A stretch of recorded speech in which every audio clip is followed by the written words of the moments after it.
안녕하십니까. 반갑습니다. 12월 14일 수요일 10분 말씀 되겠습니다. 성경 말씀은 누가복음 14장 21절에서 24절까지입니다.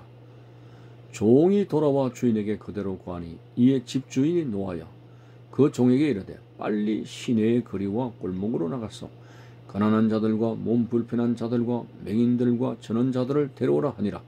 종이 이르되 주인이여 명하신 대로 하였으되 아직도 자리가 있나이다. 주인이 종에게 이르되 길과 산 울타리 가로 나가서 사람을 강권하여 데려다가 내 집을 채워라. 내가 너희에게 말하노니 전에 청하였던 그 사람들은 하나도 내 잔치를 맛보지 못하리라 하였다 하시니라. 아멘. 예수님께서 바리새인 지도자의 집에서 식사를 하시게 될 때에 그들이 참 듣게 되었을 때 양심에 찔리는 그런 말씀을 하셨습니다. 끝자리에 앉아라. 또 초대를 하려거든 가난한 자들에게 하라 라고 하셨고, 이번에는 아주 광범위하게 유대인 전체 백성들에게 해당하는 말씀을 하셨는데, 바로 그게 큰 잔치 비유였습니다. 지난 어저께 드린 말씀으로는 그들이 다 이런저런 이야기를 하면서 거절을 했죠. 밭을 샀습니다. 소 5개를 샀습니다. 장가 들었습니다. 그래서 오늘 말씀에는 주인이 진노를 해서 종을 시켜가지고 길거리에 나가서 이제 가난하고 몸 불편하고 맹인들, 이런 사람들, 전혀 초대받지 못했던 사람들을 초대하라고 그렇게 하게 됐습니다. 자, 그리고는 종이 또 보고를 합니다. 아직도 자리가 있습니다.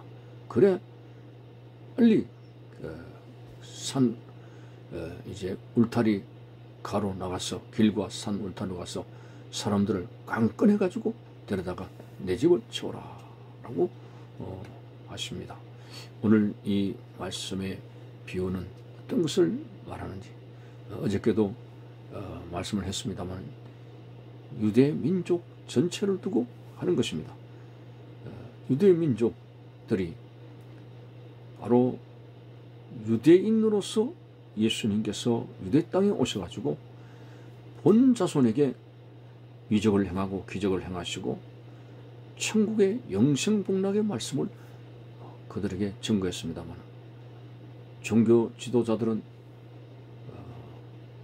그들의 사회적인 지위와 어떤 밥벌이가, 생계의 문제가 흔들리게 되므로 예수님을 죽이려고 오히려 현안이 되었었고, 그리고 그 잘못된 성직자들의 가르침에 메시아관이 크게 잘못된 유다 백성들은 메시아 되신 예수님을 알아보지 못하고 인정하지 아니하고 결국은 그들의 성직자들의 선동에 의해서 십자가에 못 박는 그런 어처구니 없는 일이 발생했습니다. 자, 그런 어떤 유대 백성들의 포괄적인 범죄적인 그 요소를 큰 잔치의 비유를 통해서 말씀하시죠. 예수님께서는 한마디로 열심히 복음을 전해서 자신을 통해서 율법을 가지고 구원을 받을 수 없는 구약시대의 백성들과 그리고 온 인류들에게 누구든지 십자가의 제물이 되셔서 이제 대속의 죽음을 완성하시는 예수 그리스도를 믿게 되면 구원을 받게 된다는 이 천국 잔치의 초대를 거절하게 되었을 때 그 백성들에게 미치는 하나님의 진노가 얼마나 큰 것인가 하는 것을 보여주고 있는 말씀이 된 것입니다. 심지어는 종들이 와서 아직도 자리가 비었습니다 라고 하는 질문에 그 보고에 이제 예수님께서 이 비유를 통해서 하신 말씀이 그 빈자리에 혹시나 원래 초대되었던 사람이 이런저런 변명을 했는데 그들에게 한번 찾아가서 다시 한번 권유를 해보라. 혹시 권유를 듣고 올 수 있지 않겠나 하고 남았던 빈자리에 그들을 초대할 수가 있지 않겠습니까? 그러나 오늘 메시지를 통해서 아직도 빈자리가 있습니다라는 그 종의 보고에 초대되었던 사람은 아랑곳 없습니다. 그들은 이미 물 건너갔습니다. 은혜를 거절한 사람에게 문이 닫혔습니다. 오히려 남은 그 자리에는 더 강건적으로 다른 사람을, 초대받지 못했던 사람을 불러서 그 빈자리를 채우게 되었습니다.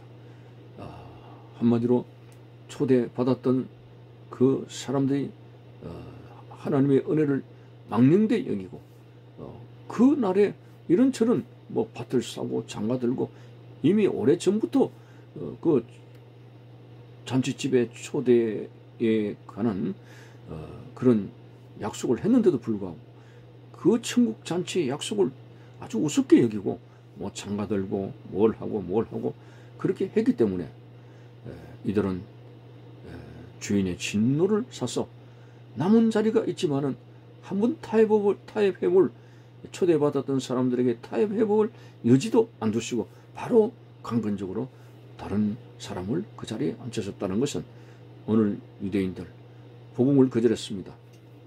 그들에게 오신 메시아를 거절했습니다. 오늘 그것이 얼마나 그들의 큰 슬픔이 되고 한번 큰 은혜를 거절했던 것이 얼마나 참 큰 범죄인가. 예를 들어서 그 에서가 장자권을 어떻게 했습니까? 배가 고팠을 때 붉은 죽 한 그릇에 이제 팔아버렸다. 이렇게 에서는 망령되게 하나님의 은혜를 망령되게 그렇게 이제 행했다 하는 성경 구절을 읽어보면서 오늘 이 구원론을 말하면은 유대인들이 장자권을 가지고 있습니다. 그런데 복음을 받아들여야 되고 천국에 들어가야 될 그 천국을 상속받을 장자권을 가진 그 유대인들이 이제 하나님의 천국 잔치의 초대를 거절하게 되었을 때 그들이 얼마나 큰 참 화를 당하게 되는 것을 오늘 본문을 통해서 이제 우리는 알 수가 있습니다. 참으로 오늘 유대인들이 그 은혜의 자리에 거절했기 때문에 이 땅에서 소외된 자들이 그 자리를 가게 되었고 우리 같은 이방인들도 하나님의 은혜를 통해 가지고 천국에 가게 되는 것을 보게 됩니다. 그러므로 참으로 하나님이 주신 은혜를 거절한다는 것 자체가 얼마나 무서운 죄인가. 어떤 면에서는 도둑질하고 뭐 여러 가지 사회 범법적인 것보다도 우리를 위해서 십자가에 죽으신 그 예수 그리스도, 십자가 자체를, 대속의 죽음 자체를 부인하고 그것을 믿지 않는 예수 그리스도의 십자가의 죽음을 믿지 않는 그 자체가 이 땅에서 가장 큰 죄라고 하는 그런 해석도 있습니다. 그러므로 오늘 우리 하나님께서 가장 우리에게 베푸신 최고의 은혜가 바로 십자가의 사랑입니다. 우리가 십자가의 사랑이 아니면 우리는 천국에 들어갈 수 없습니다. 하나님은 율법으로 도저히 이 세상이 구원받을 수 없고 정말 죄로 인해서 계속적으로 지옥에 떨어질 수밖에 없는 우리 죄인들을 위해서 독생자 예수를 이 땅에 보내주셨고 그리고 십자가의 대속의 제물로서 십자가에 죽으셨고 구속을 완성하셨습니다. 우리는 예수를 믿기만 하면 구원받을 수 있는 그 길을 주셨는데 이 은혜를 거절한다는 것은 얼마나 무서운 것인가 하는 것을 우리는 실감할 수가 있습니다.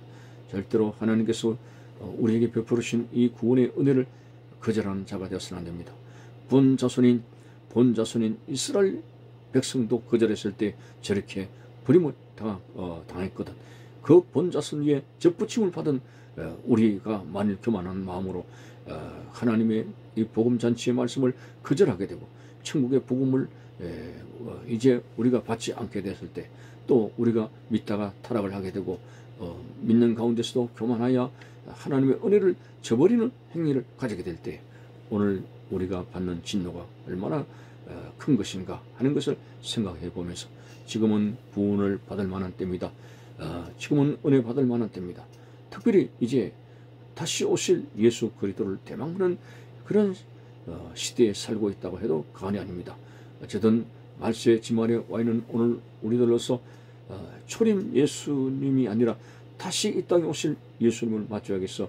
우리는 신앙의 재정비를 갖추어서 하나님 앞에 자다가 깰 때라고 하는 그런 비상한 마음가짐을 가지면서 신앙을 재정비하여 나의 신앙이 온전히 말씀 가운데 바를 수 있는가를 생각하면서 은혜 가운데서 반드시 천국의 구원의 도성에 참여할 수 있는 우리의 모습들이 되시기를 바라는 것입니다. 감사합니다.